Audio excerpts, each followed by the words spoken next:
So we are going to be talking about sleep today, and I'm going to do some things a little bit differently because the recipe that we're making, everyone has a recipe, everyone has the handouts, yes?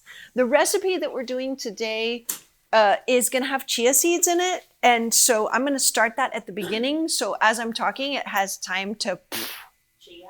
It has time to chia. It can chia up. Thank you. Can I use that for my next presentation?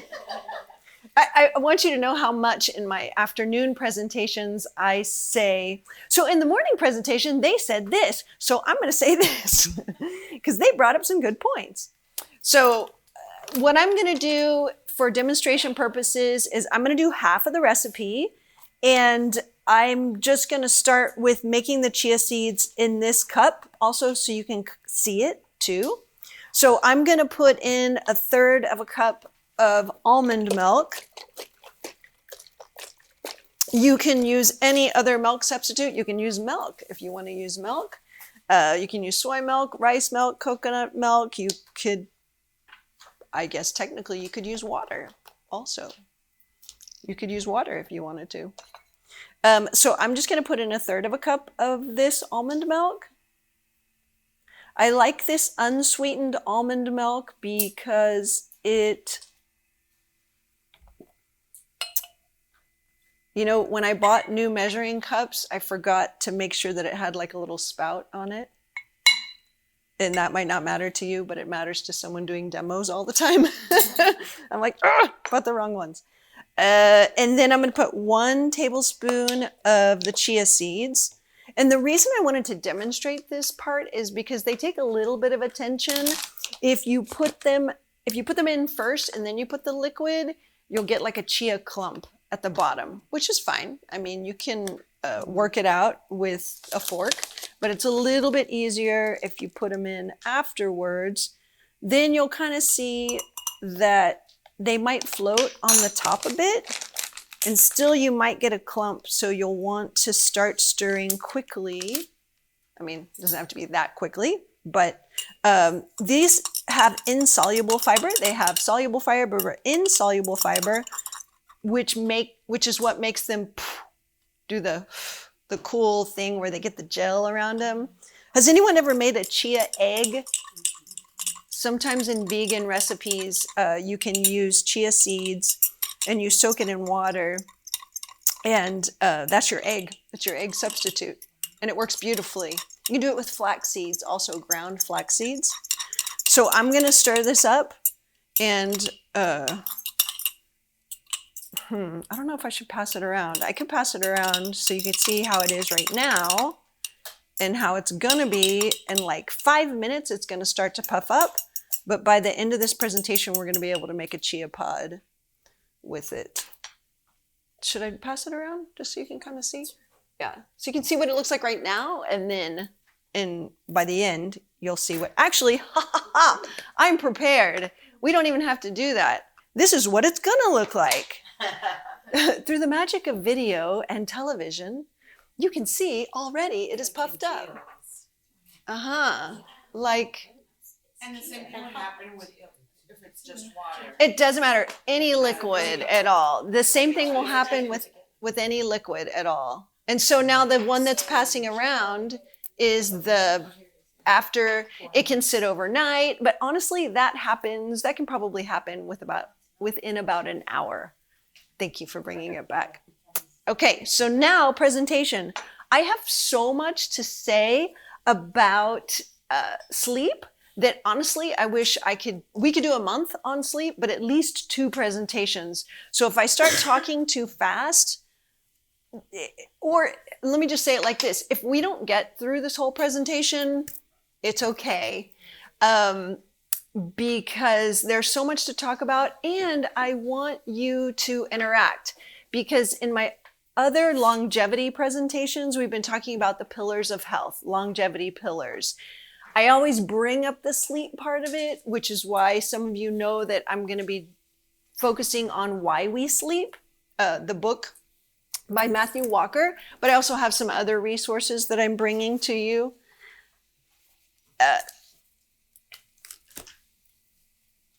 we could spend way more time on sleep, but I also want you to talk to me because everybody has different issues and different mindsets around sleep. And I'd like to be able to have you go home with some actionable tips on that. Even if you've always had trouble sleeping, some people say that I've always had trouble sleeping, or in the past few years I've been having a lot of trouble sleeping. Maybe you have hormonal issues. If you're going through treatments, if you have certain medications, they might be disrupting your sleep also. And so I think it's even more important for us to have a routine, a regimen that you can go to every single night and say, and tell the body and tell the brain, it is time to go to sleep now. And what if I wake up in the middle of the night? What are the tools that I can use, and what are the things I can avoid doing that are not going to disrupt my sleep even more? It's never too late to learn to sleep well. So last night I was telling my daughter about what I'm going to present about today. And I was telling her how important sleep is and how it is directly linked to all-cause mortality, which means that diabetes or cardiovascular disease, high blood pressure, dementia, all these things are linked to getting enough sleep or not. And then she's like, I'm not getting enough sleep. And so I was like, good. I'm glad that she responded like that, because she's telling me what my students are hearing and might be thinking, like, it makes you anxious. So then you go into bed, you're like, I have to sleep. And you're not going to be able to sleep like that, right? So it's never too late to start sleeping better. Even if the past 30, 40, 50 years, maybe you haven't got that routine. That's why you're in this class, right? So we're going to come up with some really great tools and tricks that you can use today.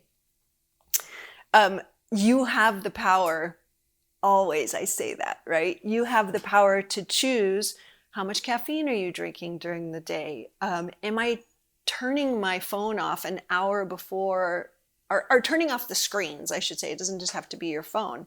Turning off the screens, making sure you're dimming the lights. I try to dim the lights in here because I was trying to set a tone. And Ivory was like, I can't film like that. And I was like, oh, well, maybe this, no. But we had some nice binaural beats. It was the music that I was playing.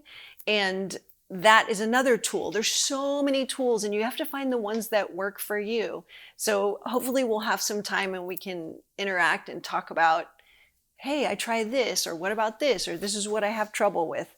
So I'm going to go through my routine my presentation as much as I can, but I really want it to be interactive. If we don't finish in an hour, oh well.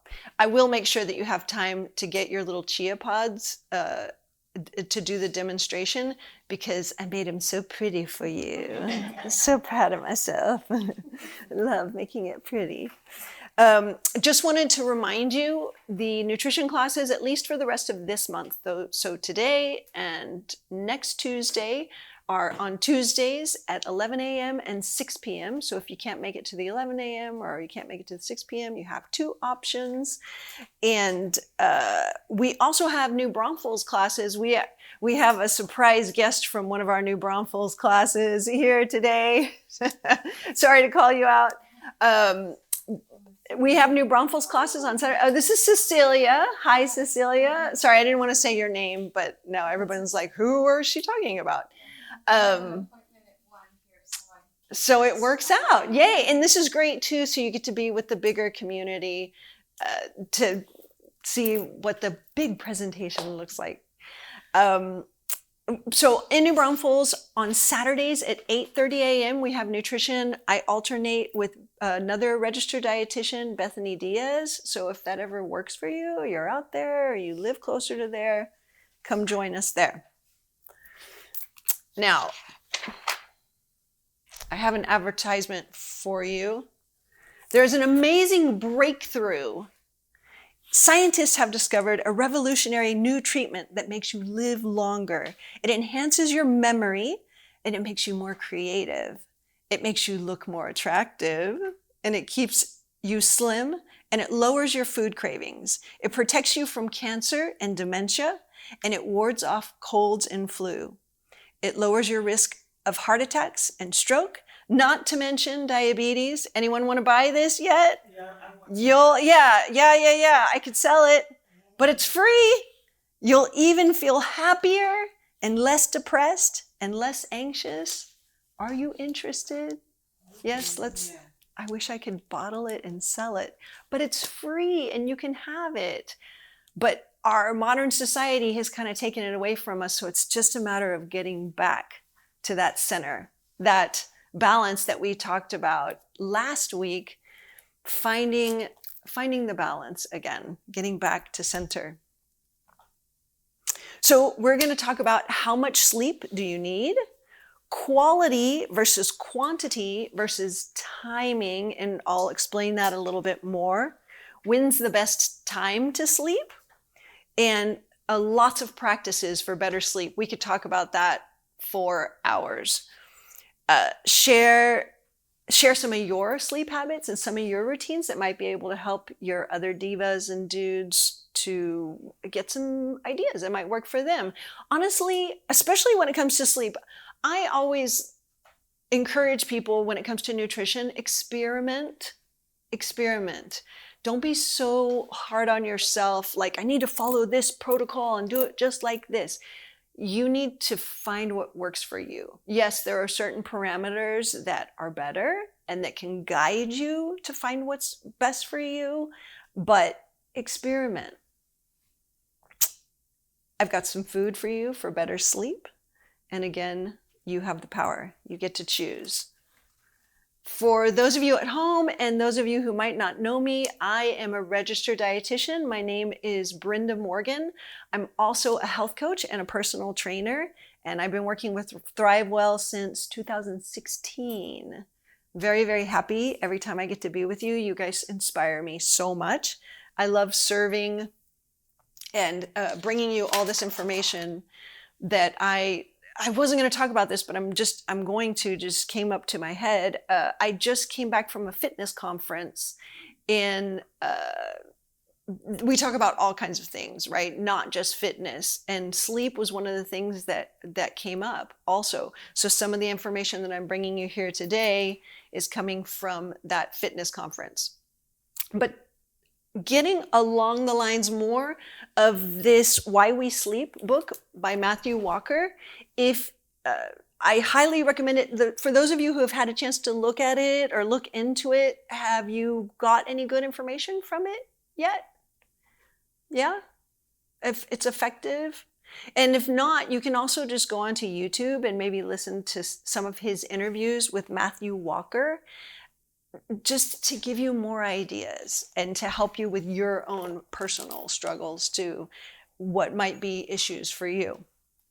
But just today, in this 1 hour, hopefully we can find some things that are going to help you sleep maybe an hour longer tonight. Wouldn't that be beautiful?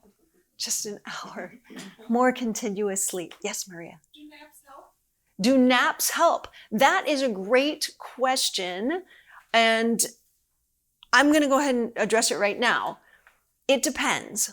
So if naps keep you from sleeping at night, then they don't, right? And we encourage people to not nap after like maybe 2 p.m. What's happening is there is adenosine that's building up in your brain, and that when you drink caffeine, it is blocking those receptors from telling you you're sleepy, right? How many of you do the caffeine thing to try to keep you awake? It's okay, that it's normal in this society, right? No judgment at all, because I like my caffeine too. I try to do it in tea instead of coffee because there's less, and I try to make sure that I'm weaning myself off of that caffeine early in the day. So stopping it around 12 or 2 at the latest. So to answer your question on naps, it depends, because for those people who, they're called chronotypes. So you might have people that are early birds, and you might have people that are night owls, and you might have some people that are in the middle. And so for those early birds who wake up very early, and maybe they can take a nap and still go to sleep early, that might work for them. As far as helping, yes, if it's not disrupting your night sleep, right? Especially too, if we're going through treatments or if you're having certain medications and things like that, sleep all you need to sleep. Especially when you're going through treatments and on medications, or if you're sick, and I'm going to address that also, you're going to need more sleep. Your body needs that time to repair. Did I answer your question? Yes. So I put it up at the top. The list of reasons why we need to sleep enough and well enough is so long. I just kept typing and typing and typing. And I'm like, how can I condense this? But I also wanted to bring you so much that you could find something that really, really related to you, that would resonate with you. And I always put that brain health at the top, because if you can get that brain in order, it helps with your learning, it helps with your creativity, it helps you just have a better life in general, to avoid dementia, to have a better memory, to have a better mental health in general. Sleep equals mental health. How nice are you when you don't get enough sleep? Yeah, exactly. And the I'm getting lots of faces over here like, yeah. So you need that, you know it already, you've experienced it, you've been alive long enough. And there's also a brain washing that happens every night when you're asleep. It only happens at night. The cerebral fluid comes in through your brain. It actually cleans out, physically cleans out. Besides all the memories being stored where they need to be stored in your hippocampus, you're actually getting a cleaning that you can't get during the day. Regulating your blood sugar. Those of you that might have experience with type 2 diabetes or diabetes in general, that regulation, you'll notice, right, at night, how getting enough sleep or not getting enough sleep is going to regulate your blood sugar better and help to prevent that diabetes or reverse it, the type 2. Controlling your blood pressure, your heart function, improving your exercise recovery and recovery from illness. If you're working out and you tend to get sore, the more you sleep, the more your muscles have time to repair. And also those proteins that are rebuilding your muscles have more time to work.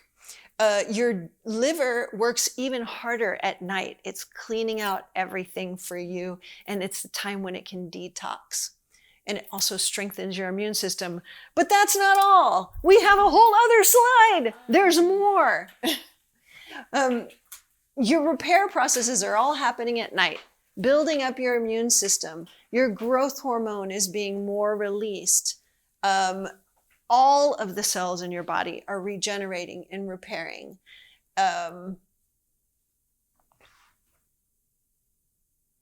Increased blood flow, proteins rebuilding, I already said that. Weight management, regulating your appetite. So I've said this a few times, and I'm going to keep repeating it there because I think it's important.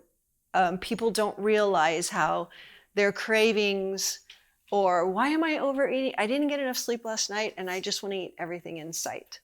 So even though I might be a little bit sciencey here, some of you will go with me on this journey. So ghrelin is a hormone that tells you it's time to eat. Okay? Leptin is a hormone that says, okay, you're done, you've had enough to eat. Okay? If you don't get enough sleep, then your ghrelin goes up, elevates, exactly. Your ghrelin goes up if you don't get enough sleep. If you don't get enough sleep, your leptin, which is telling you to stop when it's time to stop, it goes down. So if you get enough sleep, you can get those in on an even keel, right? And you can actually listen to your hunger cues and your satiety, your fullness cues. And you want to have enough energy for the next day, right? So we don't have to depend on that caffeine. If you are having caffeine because you like tea, because you like coffee, great. But notice, am I dependent on it? Do I have control over it, or does it have control over me? Just maybe in the morning when you're taking that first sip, it might just be wonderful because it's warm and it's familiar and it's how you start your day. But also, like, do I need it, or am I doing it because I enjoy it? Does that make sense? Yeah, just bringing some mindfulness to all of this. So why we sleep. This is the book that I've already shown you guys for a few times, but this researcher, Matthew Walker, he is he's a British scientist specializing in neuroscience and psychology. I think he has his undergrad from Harvard, and he's a renowned researcher in sleep and its impact on the human health. And he's a professor at Berkeley, at UC Berkeley, at University of California, Berkeley. And he's a director of that school's Center for Human Sleep Science. Lots of great stuff coming out of that lab there. So how much sleep should we get? Everybody wants to know. 7 to 9 hours. And this is the part that freaked my daughter out because short sleep predicts all-cause mortality. So the more, and morbidity, right? So morbidity would be how sick you or what kind of illnesses might come to you. If you're not sleeping, your body doesn't have a chance to repair. Your brain doesn't have a chance to repair. So don't be sad. Don't be afraid. I have lots of tools that we're going to talk about. And it's a practice, because if you're 40 years old and you say, I've never slept well, it's not too late. It's not too late. Just like you put your mind in your nutrition, okay, I'm going to start eating better. And you do the steps to start eating better. We're spiraling up. We keep getting better. Maybe you take 2 steps forward and you take a step back. And you take 2 steps forward and you take a step back. But you're getting better and you're getting better. So all that stuff you're doing with your nutrition, all the things that you're doing with your exercise, you can make sleep a priority. That is actually, I guess it's been about 5 years now where I said, sleep is my priority now. I was probably about a 5 to 6 hour sleeper because I had things I wanted to do, right? I wanted to conquer the world. And then I found out that's not a good idea. You have to make this a priority. So it might be, you might not go from 6 hours to 8 hours, but maybe you add on 15 minutes. Okay, now I'm sleeping 6.5 hours. Now I'm sleeping 6 hours and 45 minutes. Now I'm sleeping 7 hours. Like shooting for that 8 and being kind to yourself. You don't want it to be an anxiety-provoking thing, because next week we're going to talk about stress management. You don't want to get stressed out over the thing that's supposed to help you, right? So sometimes you'll need more, as we already talked about, when you are recovering from illness or working out. You might need more, and take that time. It's worth it. Matthew Walker talks about what is good sleep, QQRT. The quantity, the quality, the regularity, and the timing. Quantity, how many hours are you getting? We talked about that. Continuity, your quality is the continuity. So how broken up is it? Do any of you track your sleep in any way? So I'm concerned about the tracking of the sleep only because my husband tracks his sleep. He has an Oura ring and he tracks his sleep. And I'm like, how did you sleep? Well, my Oura ring says that it was 80%. And I'm like, How do you feel? Right? I mean, yes, it's good if you have habits that you're trying to like work on and play with, but to attach yourself to what my aura ring said, if you feel great and you're going to have a great day, I just don't want you to say, "Oh, well, my aura ring said I only have 70%. So this is how I'm going to be for the rest of the day." The tracking of the on your sleep tracking, how does that work for you? How has it been effective? What are you learning from it? I track it off my watch. Uh-huh. And it was more because I always felt tired when I woke up. So I wanted to see how many times a night I was sleeping. And it just really tells me I'm very restless and I do wake up a lot. I lose at least 30 minutes to an hour from when I go to bed to when I wake up. Do you get are you still, though, even though you've got those spikes that might be restless, are you still getting a good amount of that deep rest on the bottom? More or less? It depends on the night. It depends on the night. Right. Last night I slept a little over 7 hours and I woke up and I was like, wow, I feel rested. I feel good. Good. Other nights or the mornings I wake up and I'm like, oh my God. And then I look and see how much sleep I got. And I'm like, oh my God.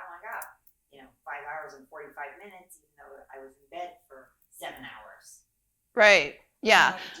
Yeah. And that's the thing too, that when I was running marathons, I was reading this coach that was saying, you know what, even if you're not sleeping because your mind is racing or you're anxious about the rate or whatever is going on, if you're resting, if you're doing, and this, some of the tips I'm going to give you too, is if you're doing if you're just laying flat, yes, you're not sleeping, but you're still resting, right? You're still getting some recovery. It might not be the same, but I wouldn't just like throw on the lights and say, forget it, right? Because we're going to talk about some more like meditation tips and yoga nidra and stuff like that. You want to tell me some things? Yes. As far as like the I go to bed and like I was just showing her, it's like I was in bed for 8 hours, whatever, but I only slept 7 hours and a few minutes. I have also the sleep tracker on so I have the watch. It's like I have the watch, and then I also have it on the bed. The bed's a tracker. Oh, great! So we've got people in the room. It's different. They don't match up. See, and then you get confused. Well, also, depends, like, if I'm more on my husband's side. Right. Oh, that's oh my God. If I push him off the bed, it's like a people. Right. So we've got people in the room who are tracking their sleep on their watch, who have bed sleep tracking devices and things like that. So what that tells me is that you're making sleep a priority, right? And trying to figure out what works for you, right? But also don't get too hung up on those numbers. If it's revealing something that can help you, okay. But there's also a lot of mindset. Good, we're going to talk about this in stress management next week. There's also a lot of mindset stuff that happens that I try to play tricks with myself. If I didn't sleep well, I'm like, I did sleep well. I'm good. No, I mean, mine says I had 87% sleep last night. I woke up this morning and I felt good. Yeah. Finally. Good. Right.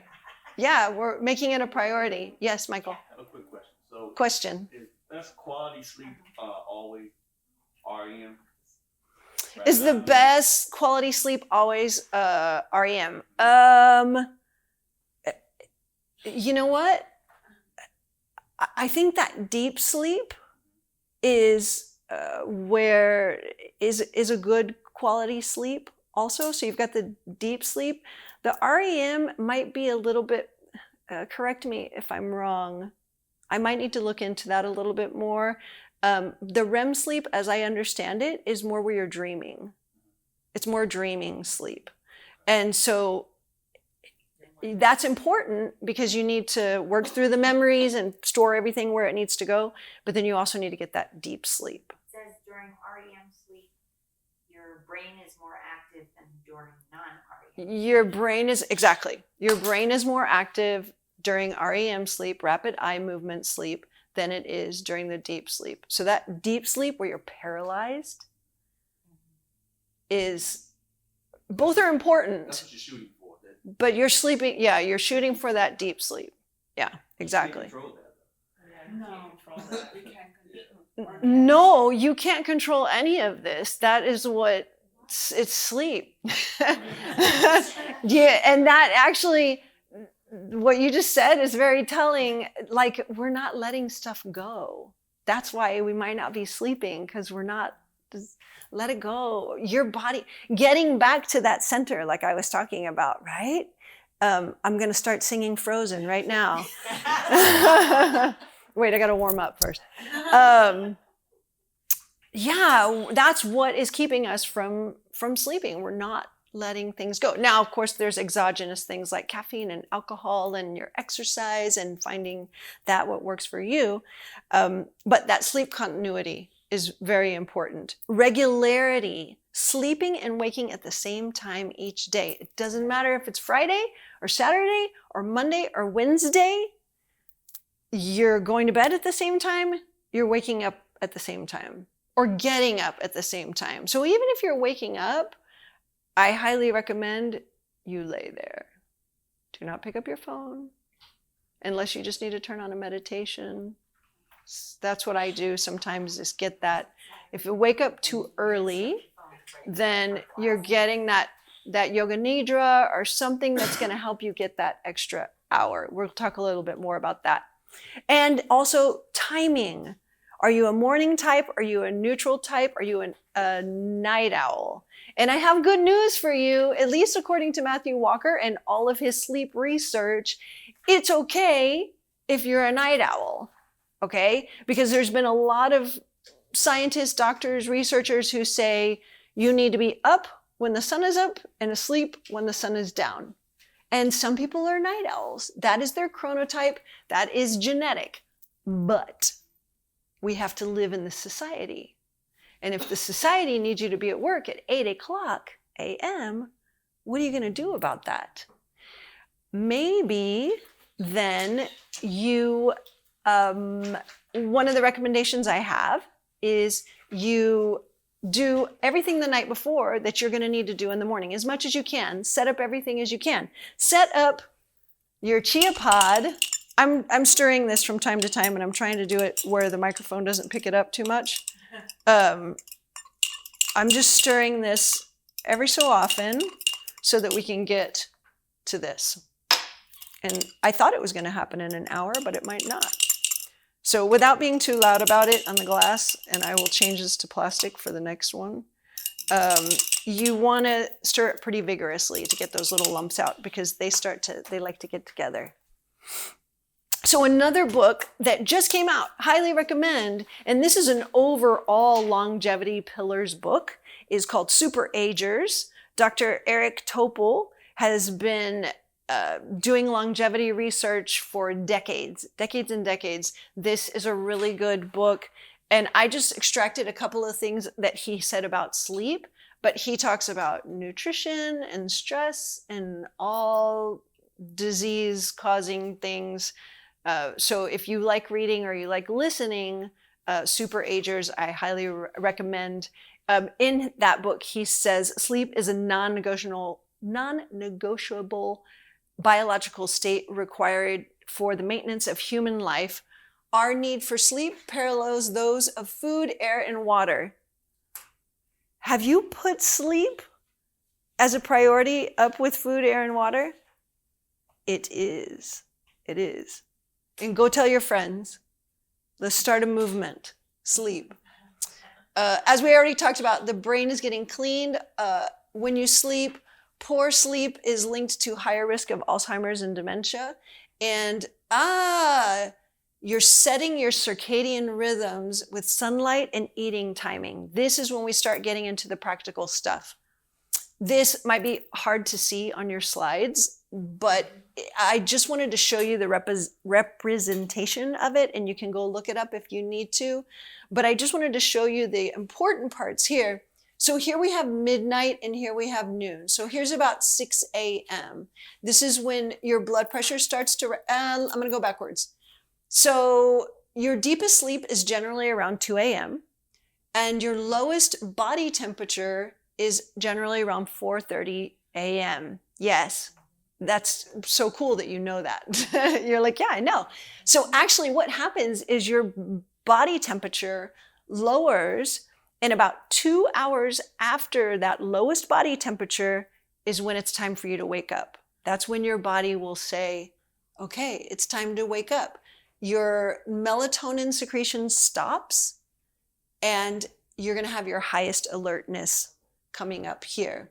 And then, so this is, I just wanted to kind of show you, because I'm going to keep saying circadian rhythm, and I wanted you to kind of understand what I'm talking about. Basically, the circadian rhythm is when you sleep, when you eat, when you see sunlight. It's setting that clock in your brain. Here, the light comes in, for those of you who likes this sciencey stuff, the light comes in and tells the hypothalamus to produce serotonin to cause you to feel energized. And then when it gets dark, and there's less light, then you've got melatonin that's being produced and causing you to feel sleepy.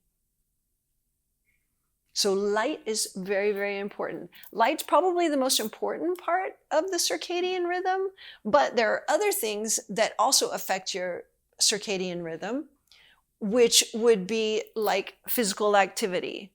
I've talked to many people who say, if I don't get some physical activity in, I don't sleep as well.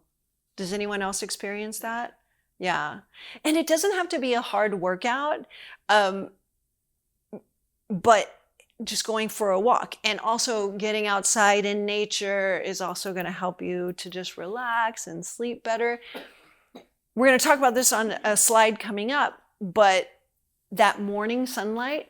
So whenever you do wake up, whether you are an early bird or a night owl or neutral, whenever you do wake up, get the windows open as soon as possible, because you're telling your brain, okay, it's time to wake up, it's time to be awake. You want to start that circadian rhythm cycle so that then you can have the melatonin that you need at the end of the day. Does that make sense? Getting that bright light in your eyes. But there are a few other things that might affect your circadian rhythm. Your food intake. I've talked to some clients who might have nighttime eating habits. And what happens when you eat is you've told your body it's time to wake up. Or you should be awake right now. You've just fed it energy, right? And your GI tract is going, oh, okay. And it's talking to your brain and it's talking to all your hormones. Oh, wait, we're supposed to be awake. And that can become a habit. Now, one of the things I'll say about eating later at night, make sure that you're getting enough quality food, protein, and fiber during the day, that you're not over dieting, or you're not restricting your food during the day so that at night you can't sleep because you're hungry, or you don't have whatever your body needs. And once that pattern starts, it can start to become a habit. So start to question yourself, is this a habit that I'm waking up in the middle of the night and eating? Or is it because I didn't eat enough during the day? So that food intake might be some I know some people struggle with that. Stress can affect your circadian rhythm. Certain medications, when you're traveling, of course, jet lag, and just having poor sleep habits in general. And hopefully, if we have time, which I don't know if we will, I want to talk a little bit more about a routine. Like, what do you do at night to set that rhythm for telling your body and your brain, hey, we're going to bed now. We're going to turn out all the lights and we're going to make it nice and soothing. Some other things, that lack of morning light exposure can also keep you. So if you didn't look at the light in the morning, you didn't get outside. And as much as you can, try to step outside for 10 minutes maybe. I mean, what a great start to your day if you can. Go to the light. Go to I don't know if I want to put that on the video. Go towards the light. No, go to the sun. Oh, that might be. Well, we're kind of like that here in San Antonio. We're like on the surface of the sun almost. I mean, we would just have to like go to Arizona if you really want to get hot. But actually, this is a perfect excuse too for me to say, get up and go outside because it's too hot to go out later. You'll be like, oh, I can't work out. I can't go outside. See if you can fit it in. If you can fit it in your life, 10 or 15 minutes, oh my gosh, it's just it's a glorious thing. And people who have animals too, you have to take them for a walk or you've got to feed the pets outside or whatever, that stepping outside in the morning is so beautiful. So some sleep protocols, we already talked about that: sunlight exposure, a consistent sleep schedule, that relaxing bedtime routine, avoiding caffeine and alcohol before bed. A lot of people think that alcohol is going to make them sleep better because it makes them feel sleepy.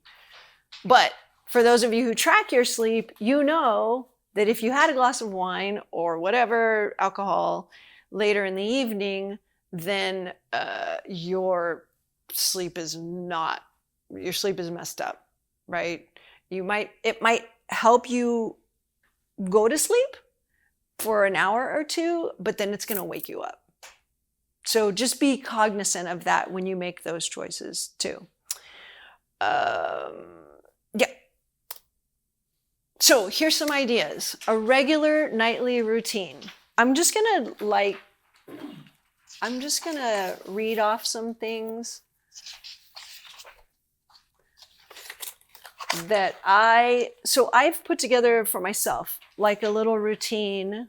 And you don't have to do all of these things. I don't actually get to do them most nights. It's just like, okay, just go to bed. But I'm shooting for it and I'm cognizant of it. And I want to bring you all of these ideas so you can go, oh, maybe I want to try that. Maybe I want to try that. But I'm going to pause for time because I don't want you to miss these beautiful chia pods that I made for you.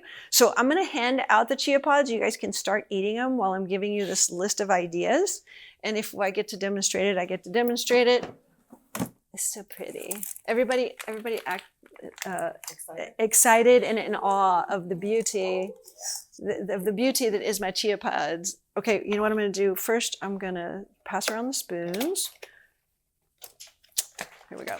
I'll pass the spoons around. Everybody take a spoon. And then these are Tart Cherry. So it's Tart Cherry Chia Pods. Oh, I'm calling them Chia Parfaits.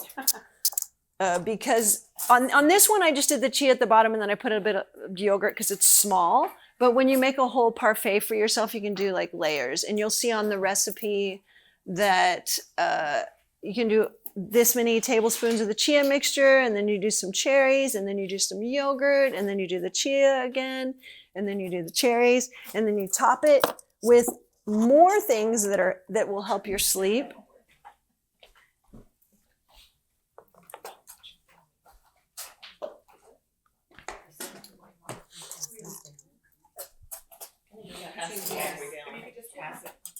So we pass it on, so we need to cross those. Oh, some of them went across? I thought I was going to go on the other side. Does anyone need a spoon that doesn't have one? Ivory, would you like one?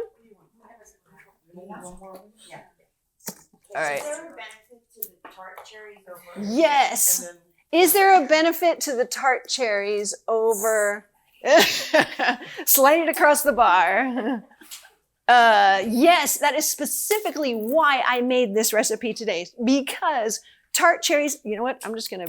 We're going to go backward. I'll go back, but I want to get to this because tart cherries scientifically increase your melatonin, and also help your muscle repair. For those of you who need muscle repair, tart cherries are what athletes use. And it's tart cherry. So yeah, they're going to be tart. So you see it and your brain goes, cherries. and then you take a bite and you're like, oh, the tart.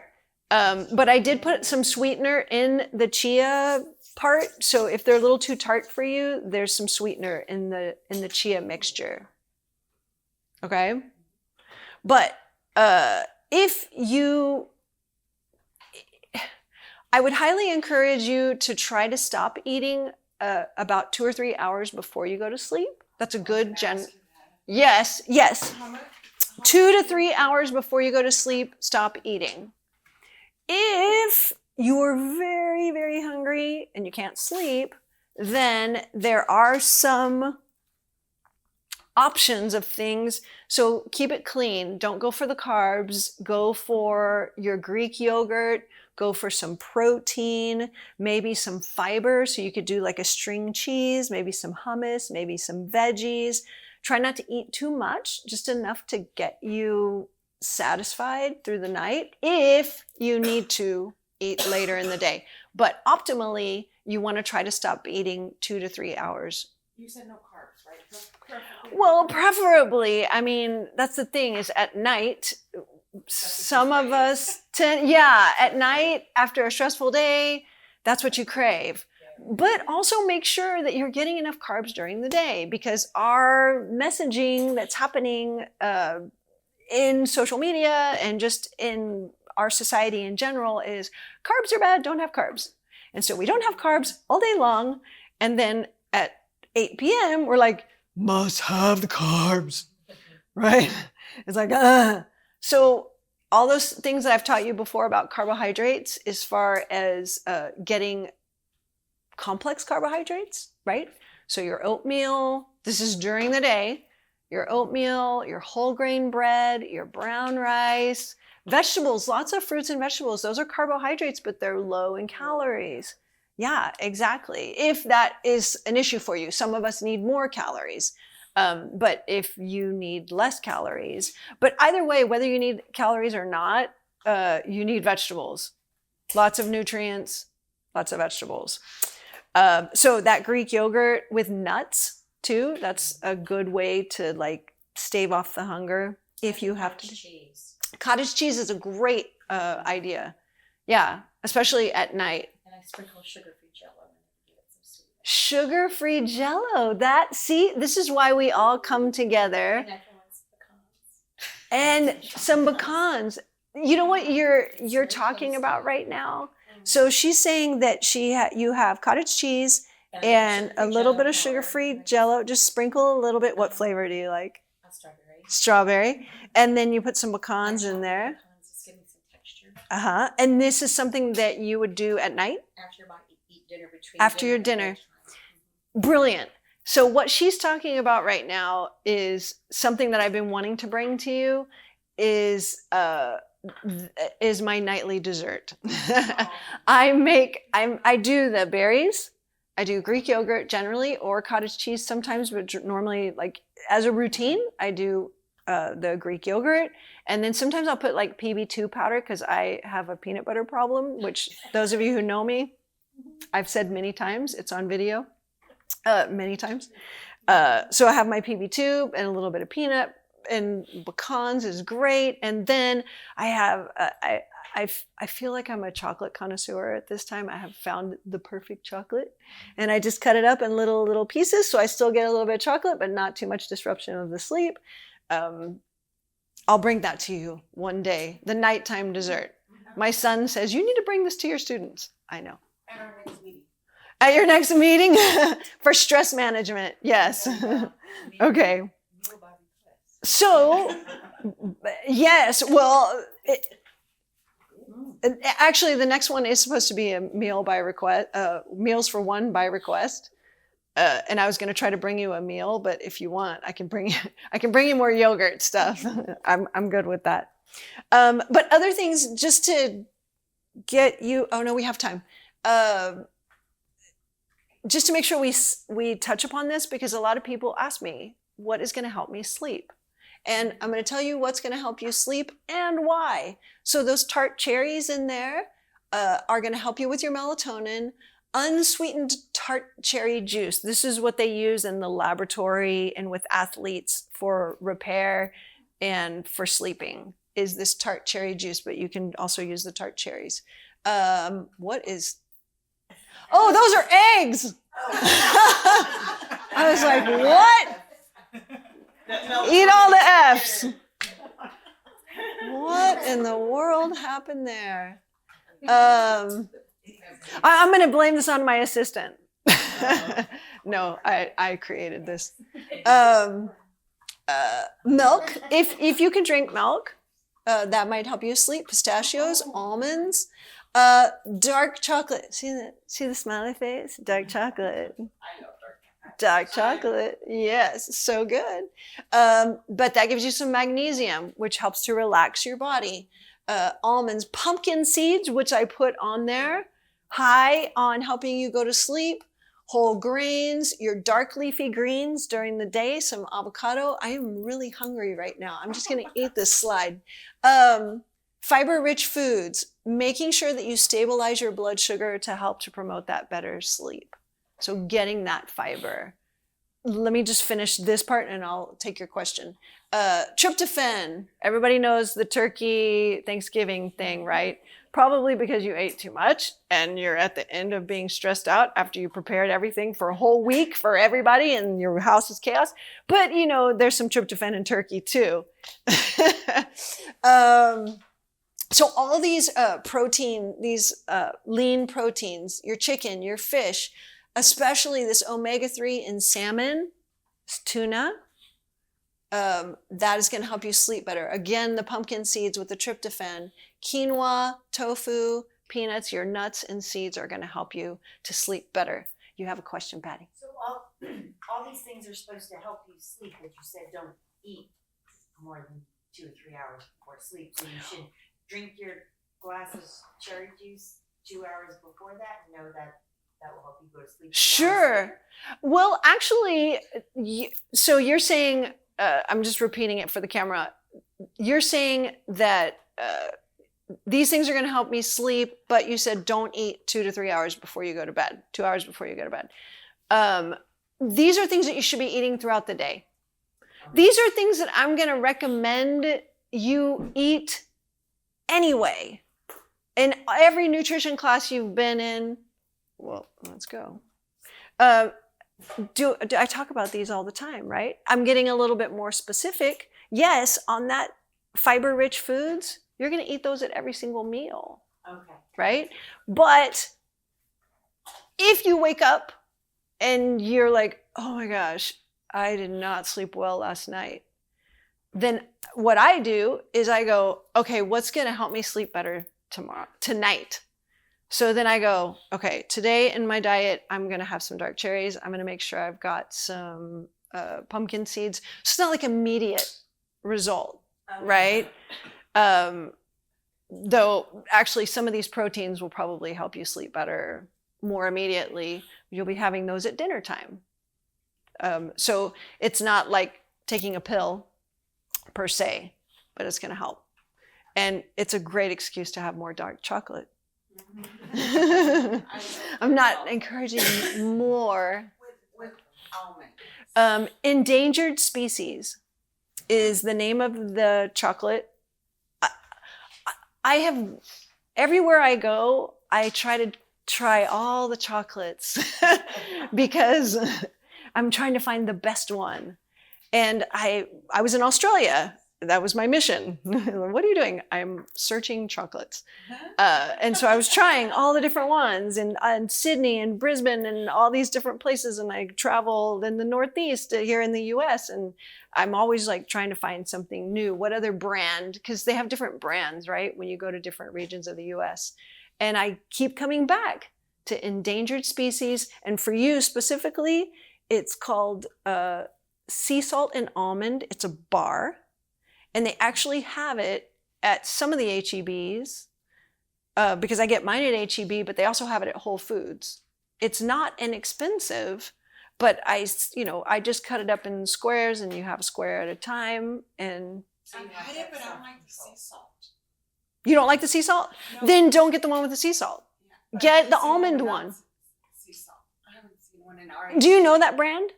You know endangered species? I don't know. I haven't noticed. Okay. It could be. I don't know. Okay.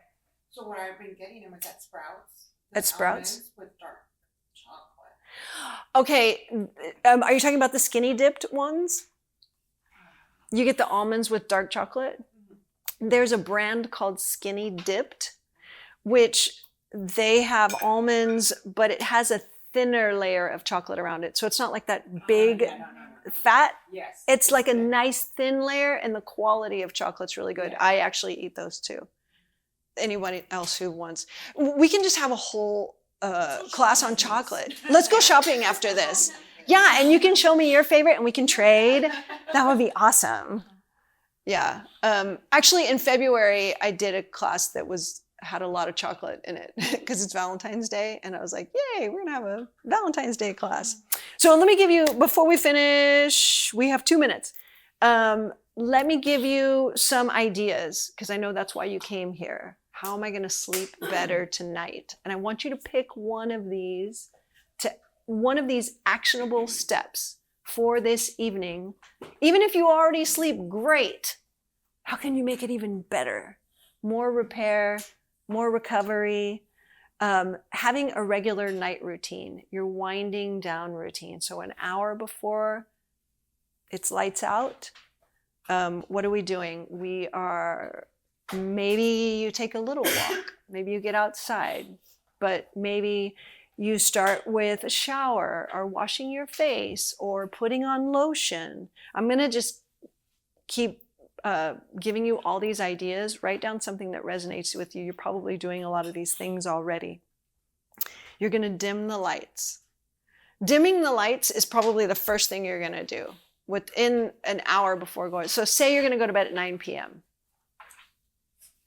Anybody's laughing. Okay, say you're going to go to bed at 10 p.m. I mean, lights out at 10 p.m.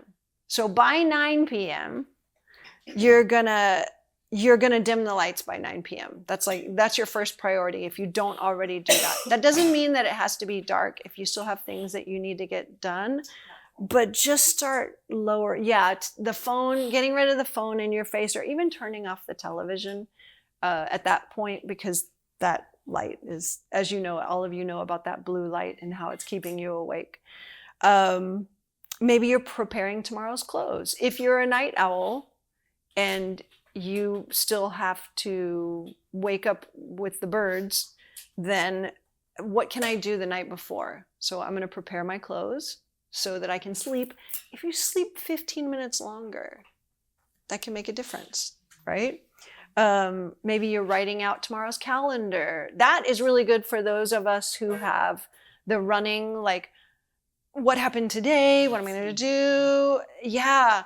So let me see if I wrote this down. Okay, here's some good prompts. I don't want journaling to become like a chore for you, but if you just have some notebook or a piece of paper or something like that where you're getting in bed and one thing that you're grateful for that day, but then also what did you accomplish that day that you're proud of? This doesn't have to be like a whole chore. I'm just throwing out ideas because I have found it helpful to me, especially at the end of the day. And you're like, I say, oh, I didn't get to do everything that I wanted to do. Okay, well, what did you accomplish today that you're proud of? Because tomorrow is another day. You get to try again tomorrow. How can I take care of my body and my mind tonight in a way that supports tomorrow's energy? What can I do right now? Does that mean I need to turn off the screen? Maybe you do a little yoga nidra. Has anyone done yoga nidra or like a progressive meditation? Basically, it's just relaxing of the muscles.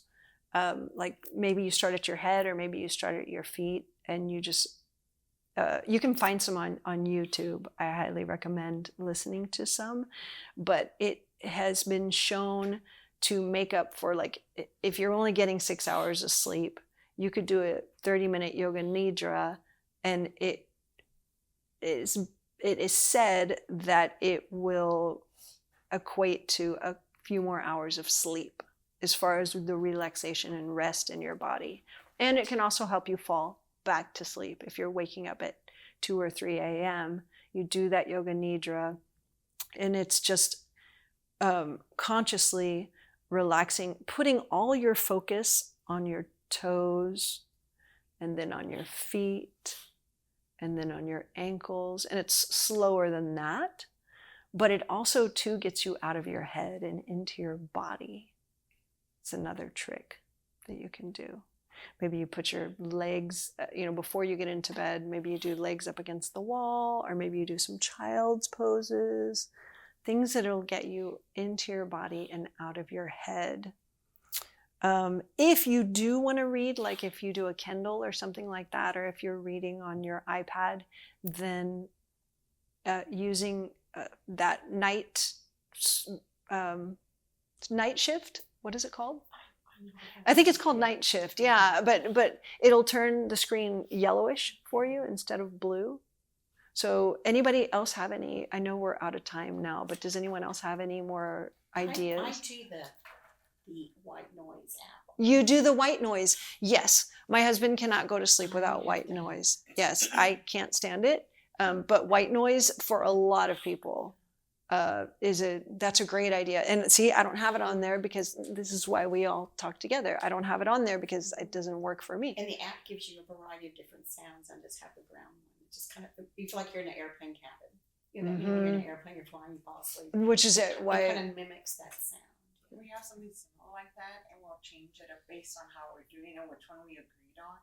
Something that he bought on Amazon that has different types of, like if it's raining or if it's like Yeah, I like the thunderstorms and the rains. And so we get to select, between both of us, like what's the best one for us. Yeah. What do you? Sorry, what were you going to contribute, Michael? Sorry. Temperature. Oh man, I'm sorry I didn't have this within the hour. So temperature, yes, it needs to be cold. So, and I'm just going to say this because I cannot do the temperature that is recommended. The recommended temperature is 68 degrees. What? Yes. And I said, well, you know what? Scientific, right, to be able to afford that also in Texas. No. Yes, scientific research is going to give you the outcome that is true for most people. That doesn't work for me because, I will wake up at that sort of cold. That's too cold for me. But scientifically, 72 is still a little, good. 72, we're in Texas, so, 68 is the number that. And I think we have fans. And you have fans. Ooh. They like, and yeah, having a fan helps too. And also, you know what you can do? And excuse me, I don't remember the exact science of this, but getting your hands and your feet out of the covers, because at night, the body is trying to pull the heat away. And so it's coming out through your appendages, which is kind of interesting because my hands are like cold all the time. So if you can get your feet out of the covers, that will make you feet or hands out of the covers. So no socks if you're getting too hot, right? Thank you, Michael, for asking that question because temperature is super, super important. Again, we could have talked about this for 2 hours. Like I could do this again next week. I might a little bit on the stress management next week. I might put in some more sleep because temperature is super important. I want to be respectful of your time and I know you have to go. So thank you very much. I'm going to just abruptly end it right now, but we'll talk about it more next week. Come to class and invite your friends. Thank you.